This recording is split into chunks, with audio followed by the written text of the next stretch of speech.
Eu sempre gosto de rezar a Ave Maria. Na verdade, eu gostaria sempre de ter o tempo de rezar o rosário antes de estar aqui, né?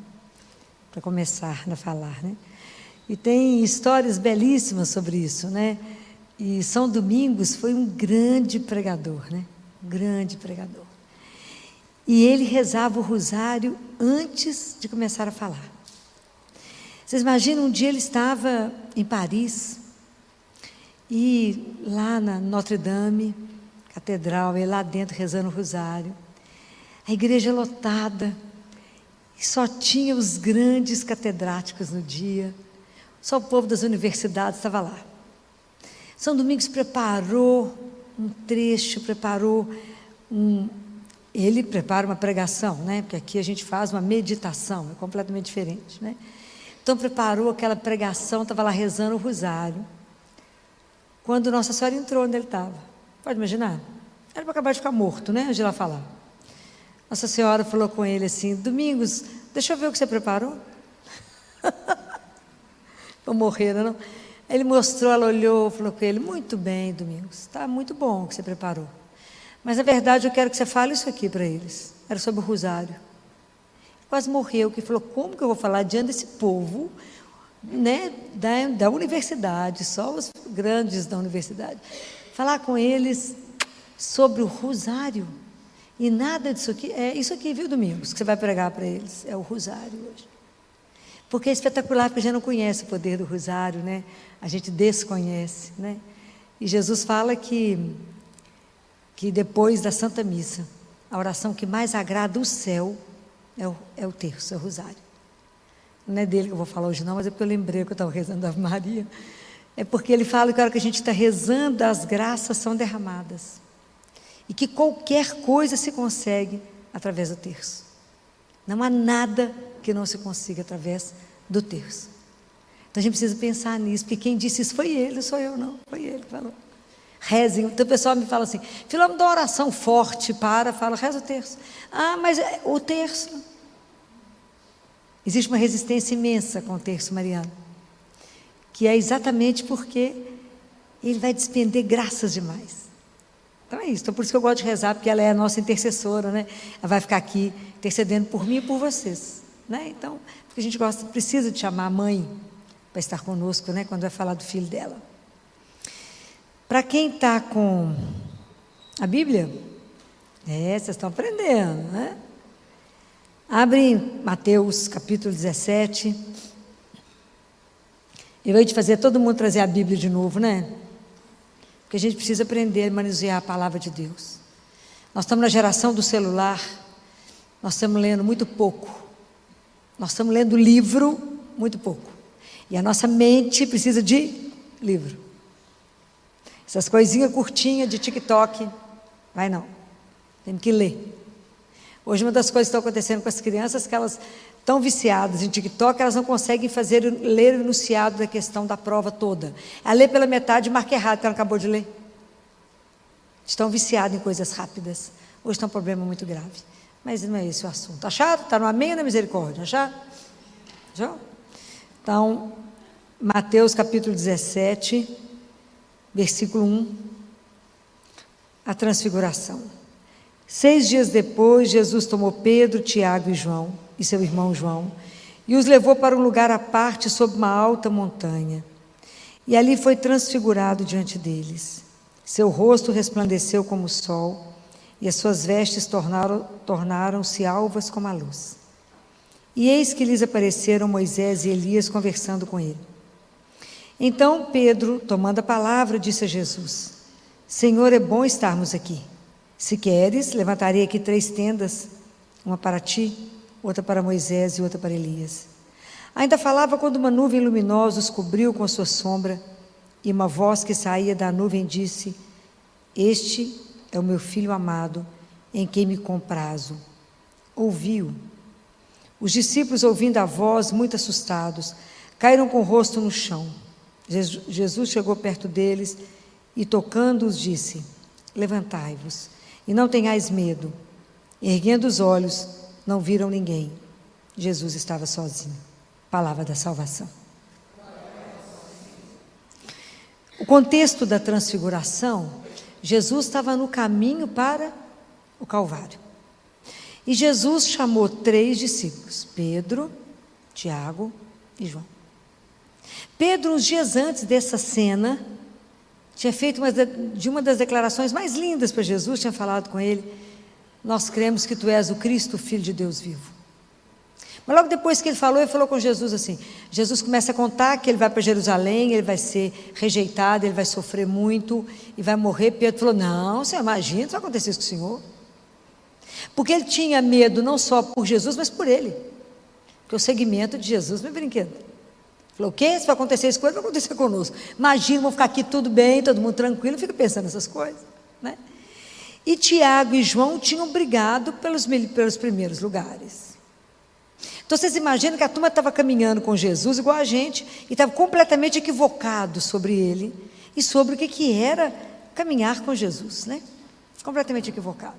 Mas vocês vão ver que é tão interessante que os mesmos que Jesus pega para levar na montanha da transfiguração é o mesmo que ele leva para a desfiguração. São os mesmos 3. Por quê? Na nossa vida, os seus amigos que te sustentam na alegria deveria ser o mesmo que te sustenta no sofrimento. Às vezes não é, né? Às vezes é só sofrer, a turma vaza, ninguém me pergunta se você está bem ou não. Dá uma queixadinha para você ver, fica encontra com alguém e pergunta: tudo bem? Você fala: não está muito bem. Ela fala: então depois eu converso com você, Deus vai te ajudar, porque eu estou com pressa agora. Isso é porque somos cristãos, né? Então, isso aqui é tão sério tudo isso, né? É tão sério. Mas Deus tinha que arrancar do coração desses homens o escândalo que seria a cruz. Eles tinham que estar fortalecidos. Bem, é tão interessante isso aqui, porque essa frase que o Deus Pai fala: este é meu filho amado, em quem me compraz, ele fala 2 vezes. Qual que é antes que ele fala essa? No batismo.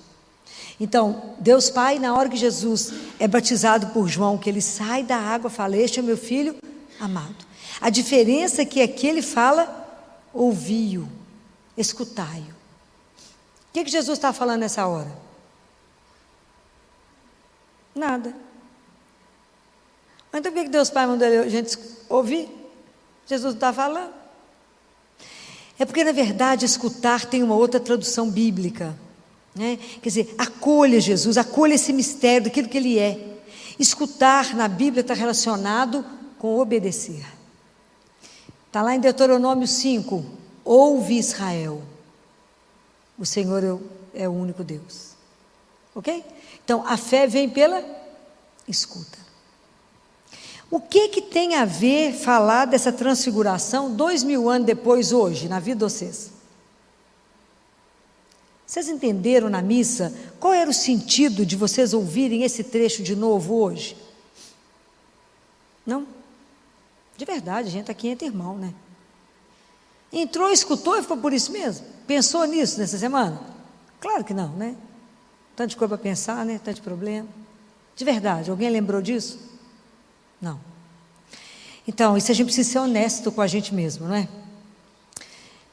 Por que é tão difícil ouvir isso? Nesse momento da transfiguração, Jesus permitiu aos discípulos descobrir quem ele era.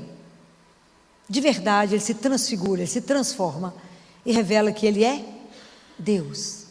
Ele é pura luz. Se vocês olharem no Antigo Testamento, no Salmo 103, acho que é no versículo 2, fala que Deus, a luz é como um manto que reveste. Se vocês olharem Abacuque, também fala de Deus como luz. Então o Antigo Testamento, todo mundo já conhecia essa história de Deus como luz. Aí vem Jesus e fica na luz. Então ele é o Filho de Deus, ele se revela. E nós, pelo fato de Jesus nos termos feito filho, nós somos filhos adotivos de Deus, nós também temos um mistério em nós. Por causa do batismo, nós nos tornamos filhos de Deus, e por isso nós temos também essa consciência dessa filiação, consciência que somos amados, e por isso não somos só isso que a gente acha que é, mas nós somos um mistério a mais. Mas como que é difícil para nós entendermos que essa frase que Deus Pai fala para Jesus, este é meu filho amado, essa frase é para cada um de nós. Cada um de nós é um filho amado. Que é porque hoje nós somos muito barro e pouco espírito. Um dia nós vamos ser muito espírito e pouco barro. O problema é que nós somos muito pesados, né? Nós ainda não trabalhamos, a semana passada eu falei isso com vocês, a nossa consciência de que somos filhos de Deus, e por isso eu não sou resumida a isso. É tão interessante, eu já falei isso com vocês mais de uma vez, mas quando eu pergunto para um de vocês, quem é você? O que a gente responde? Em geral a gente responde a profissão que a gente exerce. Mas não é isso que a gente perguntou. Quem é você? Eu não posso responder só que eu sou uma pediatra. Eu tenho que responder, eu sou um filho amado de Deus. Eu sou um sonho sonhado dele. Só por isso existo. Então por que quando Deus Pai fala, escutai-o? Escutar não é uma brincadeira. Porque escutar não é ouvir. Eu posso ouvir e não escutar. Todos nós ouvimos essa passagem domingo. Quantos de nós escutamos essa passagem? O que isso quer dizer?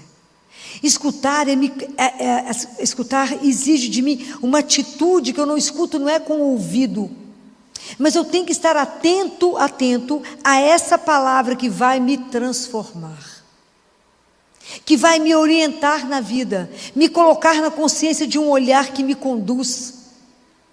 Compreendem?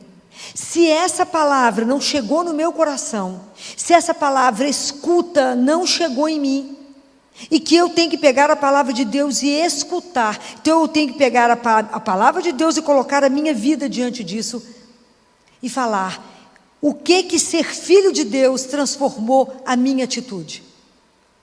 A consciência de que eu sou um filho amado, que eu venho do amor e que volto para o amor, isso mudou em que a minha atitude com o meu irmão?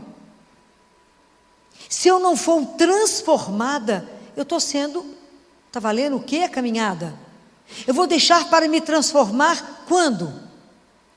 Se a palavra de Deus não consegue mover em mim, se esse escutar não me coloca diante de Deus vivo, essa palavra perde o sentido, ela fica lá no passado. Aí essa palavra não me muda, não me transforma, eu não me transfiguro.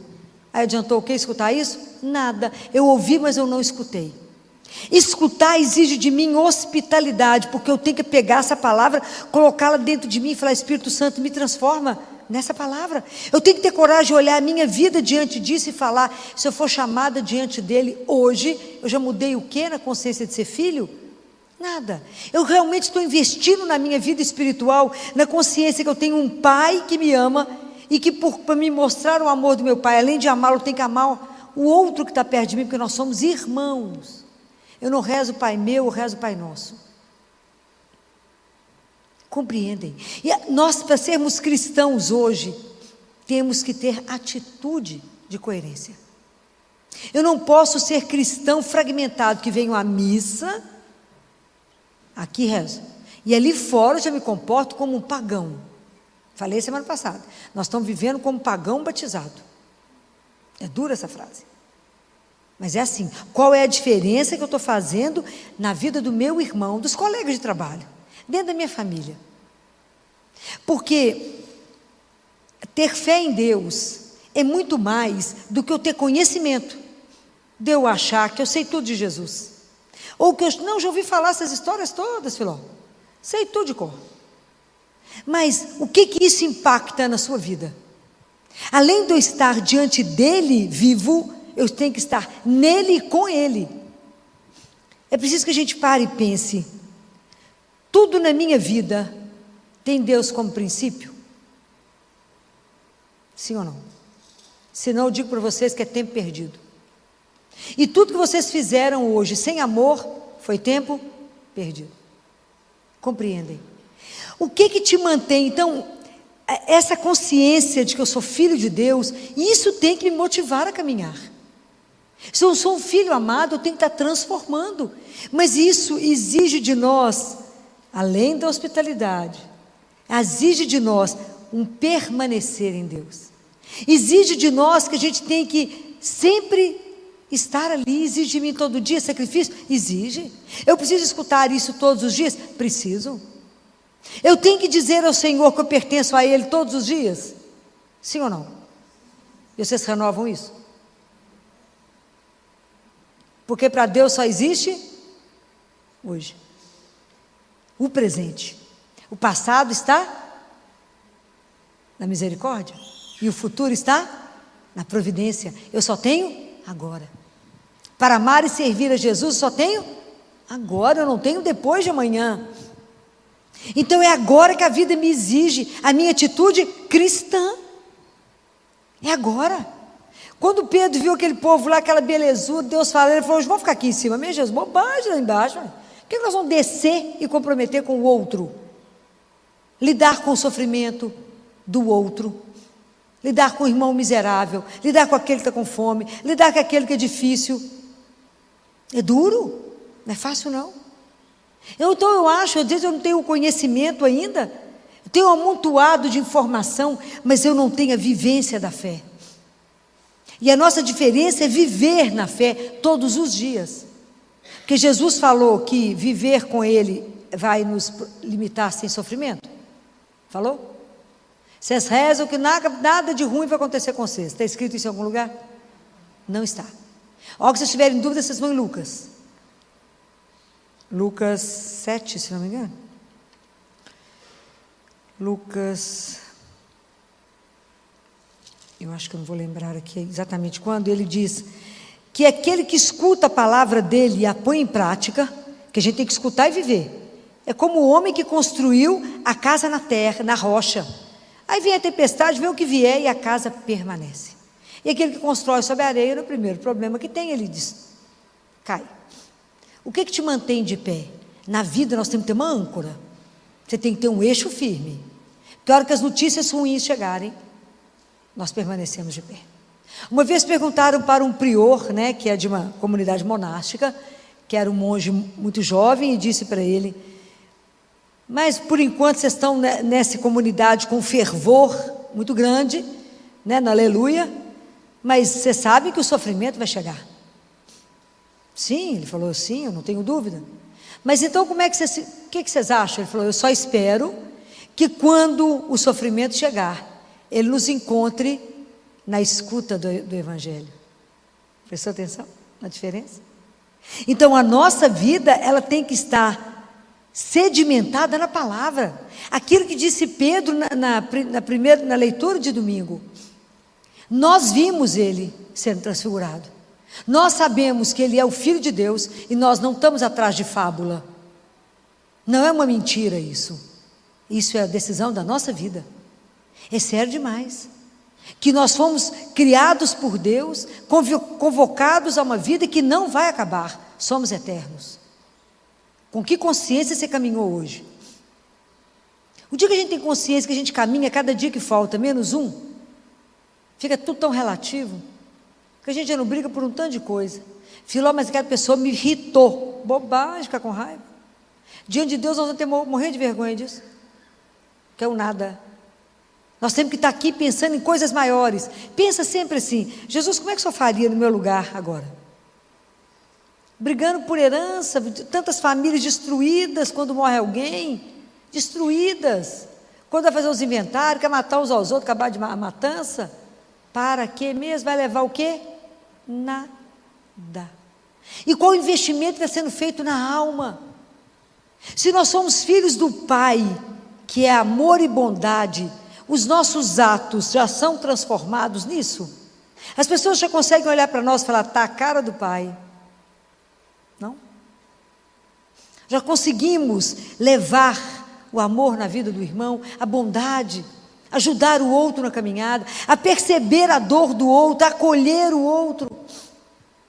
Então exige de nós muita disciplina, essa consciência que eu também vou ser transfigurada.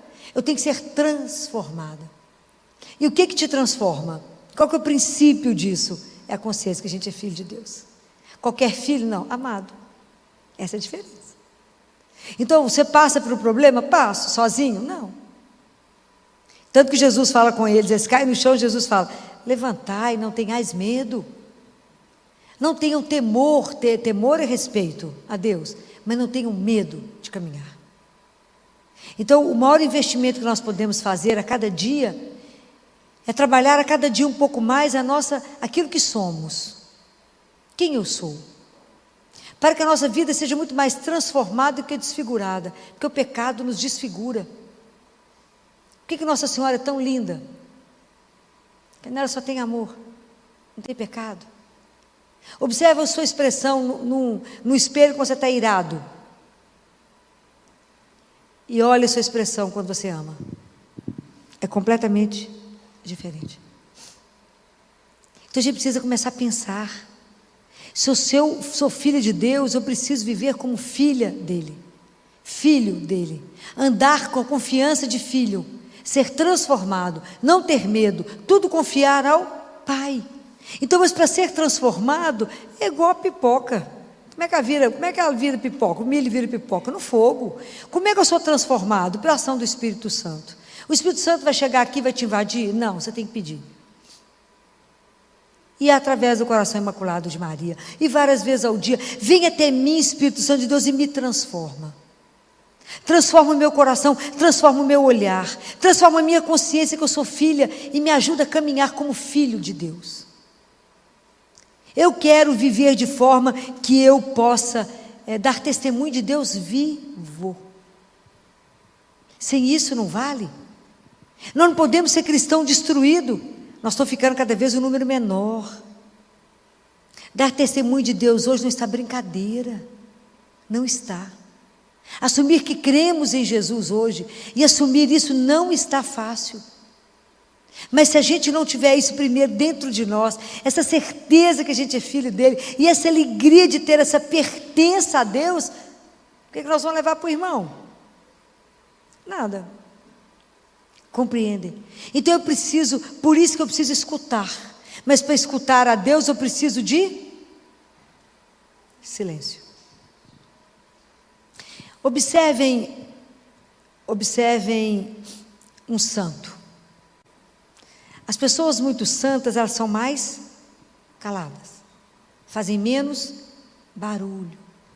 Não precisa chegar mostrando que chegou. Não tem interesse nem de ser vista. Observa a gente que chega fazendo muita confusão, muito escândalo, muito barulho. Observa caminhão vazio, como é que anda. Batendo, faz barulho. Quanto mais você está cheio de Deus, mais silêncio. Observe isso, faz parte da vida. Então, quando eu estou cheia, que eu tenho consciência dessa presença, o que eu busco fora? Nada. Preciso ser vista por quem? Por ninguém, só por Ele. Muda tudo na vida, não precisa aparecer para ninguém. Eu já estou com aquele que me olha, que cuida, que sabe. Aquele que já me revelou a minha identidade. Eu que ainda não tomei consciência daquilo que sou. Para poder viver naquilo que de verdade eu sou. Gente, quando você toma consciência de que você é filho do Altíssimo, quantas coisas você não aceita mais na sua vida? Milhares. Milhares, eu digo para vocês. Quanto mais vocês caminharem para o centro que é Deus, mais sozinhos vocês estarão. Porque o mundo gosta da confusão e da periferia. Quanto mais vocês caminharem para lá, mais som. Mas ricamente acompanhado da presença dele. Então não tenhais medo. Tome consciência dessa coisa espetacular que Deus fez para cada um de nós. É ser filho. E não ter desistido de nós, quando eu penso que Jesus permaneceu aqui conosco, na Eucaristia que vocês acabaram de receber, na palavra que sustenta, nessa palavra que hoje, quando ele falou com Pedro, né? Pedro falou: é o Senhor mesmo, então me manda andar na água. Fico imaginando Pedro que pescou tanto, andou tanto em alto mar, e Jesus manda ele andar em cima daquela água. Uma coisa surreal. Quando ele ficou com medo, Jesus fala: homem de pouca fé, uma coisa para nós hoje. Como que a gente tem medo, como que a gente acredita, mas desconfiando, como que eu não acredito nesse amor incondicional de Deus? Por isso a gente vive deprimido, vive triste, vive cabrunhado, vive com medo de tudo, fala: mas será que vai dar certo? Meu Deus, mas será? Que luta. Senta ali, conversa com quem pode, como filho, chega lá e fala: que eu vim trazer um negócio para o senhor, entrega, fala: estou esperando a sua orientação, ele vai conduzir. Simples, a vida fica tão mais leve, tão mais simples. Tira os remédios de levantar, os remédios para ficar de pé, os remédios para dormir, o que é isso? Para. Olha a nossa cura. Ele é a cura. Ele que nos põe de pé, Ele que nos dá o ânimo, Ele que fala coragem. Tem algo tão lindo para vocês. Senhor, eu estou sofrendo, tem dor. Mas eu posso curar. Eu posso aliviar, eu posso te dar um outro sentido. Porque a morte não vai ter a última palavra. O sofrimento não, ele pode nos transformar se a gente permitir. Porque eu consigo olhar para o outro melhor. O médico ferido é o médico que melhor cura. Que é capaz de dar compaixão. É capaz de se olhar no outro e se ver. Hoje é tão interessante que o mundo está nos tirando a empatia. O TikTok, eu estou implicada com ele, né? Mas é porque ele é complicado. Ele é tão ardiloso que o objetivo dele é destruir. É para que você não pense, vai fazer uma geração de zumbi. Não pense, apenas consuma. Todo mundo que não pensa é fácil de ser domado, domesticado. Só compra. A coisa não está boa não, estou falando sério com vocês. Do ponto de vista psiquiátrico é aterrorizador. Não é brincadeira. Quem tem filho tem que começar a negociar a desinstalação disso. Eu fiz um podcast agora com o Belisário, que é um grande psiquiatra, que ele está apavorado. Não é brincadeira. Uma das doenças mais graves da psiquiatria, que ficava guardada nos livros, hoje ela já se manifesta, que é a dissociação do mundo real com o virtual. De repente alguém olha para você e fala, você não é minha mãe, sabia? Você é uma impostora que foi colocada aqui. Pode imaginar a consequência disso? Eu mato. Você não é minha mãe, não é meu pai.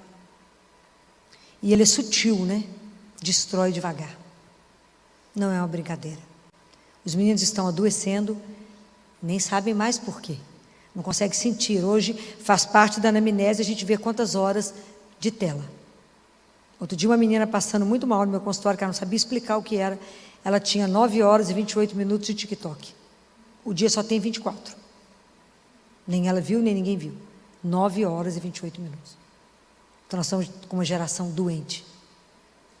E no meio disso eu falo com vocês, somos filhos de Deus.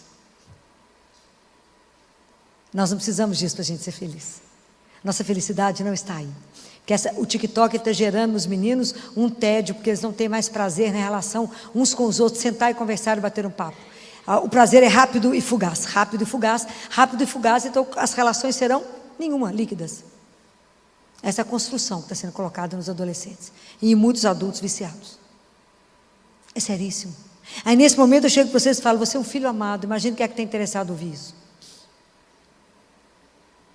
Então é por isso que é preciso que a gente seja tão transformado que as nossas atitudes revelem a presença de um Deus vivo e carregar em nós a alegria de pertencer a Deus e saber que não vivemos no acaso, que existe algo antes do nosso nascimento e depois da morte, que a vida não encerra no nada. Mas para isso, esse tem que ser construído primeiro dentro de cada um de nós e saber essa alegria de pertencer a Deus. Então, isso aqui tem que nos incomodar, tem que pedir a Jesus a graça de escuta, pedir a Ele a graça do silêncio, porque Deus não vai falar no barulho. Parar muitas vezes, ficar sentado horas ali diante dEle. Horas, um dia eu fiquei sentada diante dEle 3 horas, assentada, fica lá diante dEle, falou, estou te olhando, só me olhando, até nós chegarmos a uma conclusão. Meu marido falou, 6 horas da tarde para continuar aí, falei, já estou aqui desde as 3, é ali que resolve. É ali. É com Ele que resolve. Fala, Jesus, é aqui. Me dá a graça de me silenciar. Porque fechar a boca não é difícil, não. Difícil é silenciar e domar tantas feras que habitam em nós. Até a gente domar todas, para permitir que Deus fale. Até a gente conseguir entender como é que Deus fala. Porque Ele vai falar como eu estou falando com vocês. Até entender e até ouvir. Por isso é um exercício de resistência. A escuta.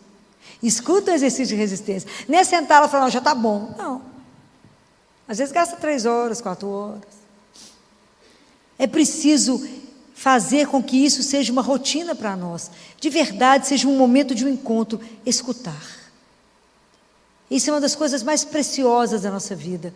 Poder ouvir. E que Deus nos conceda essa graça. De não só ouvir, mas escutar no mais profundo de nós. para que essa palavra nos transforme, nos oriente, nos confirme a direção, e que a gente tenha a mesma certeza de Pedro. Eu não creio nem em fábula. A história de Jesus não é a história da carochinha, é real, é a nossa vida, é a nossa história, é de uma beleza louca. Eles foram testemunhas oculares, e é essa fé, a nossa fé apostólica, que cremos nesses homens que tiveram a graça de estar diante dele. Então, que Nossa Senhora, que foi aquela mulher que teve que escutar o mistério, né, gente? O mistério. Quando ela ficou 9 meses com Deus dentro dela. Isso é uma loucura, isso. Quando o anjo dá o anúncio e ela acolhe esse mistério. Imagina quanta coisa ela teve que ouvir e meditar. Que ela interceda por nós na nossa miséria. E nos conceda de Deus as graças que a gente precisa na nossa caminhada espiritual. Porque nós queremos ser transfigurados. Nós queremos ser transformados pela graça de Deus. Nós queremos aprender a ouvir, a meditar a palavra que vai ruminando em nós até gerar vida e transformação de vida. Ela foi completamente transformada. Que ela peça ao Senhor por nós. Para que a gente também na nossa vida espiritual não seja só ouvir a missa, não seja só vir o grupo de oração, não seja só fazer uma novena, mas ser transfigurados pela palavra. E que nessa noite a gente tome posse disso. Eu sou filha, eu sou um filho amado, e por isso eu tenho que ser transformado. Porque Ele espera de mim uma atitude de bondade, de amor, que esse mundo aguarda. Muitas pessoas irão chegar até Ele por causa da sua atitude. Não pela sua palavra, mas pelo seu ato, pelo seu olhar, pela sua acolhida de amor, que era o mesmo que Ele faria, porque nós somos irmãos. E às vezes o outro ainda não teve a oportunidade de sentir um amor de Deus dessa forma. Se você já sente esse amor, que você seja capaz de abraçar o outro que ainda não sente, falar com ele, coragem, de pé. Você também é um filho ou uma filha amada. Você irá compreender isso enquanto a gente caminha junto. Que Deus nessa noite, derrame sobre nós as bênçãos que a gente mais necessita para a nossa caminhada espiritual, sobre a intercessão tão poderosa de Nossa Senhora, que ela interceda por nós junto a Deus, para que cada um de nós, nessa noite, possa ser transfigurados pela palavra.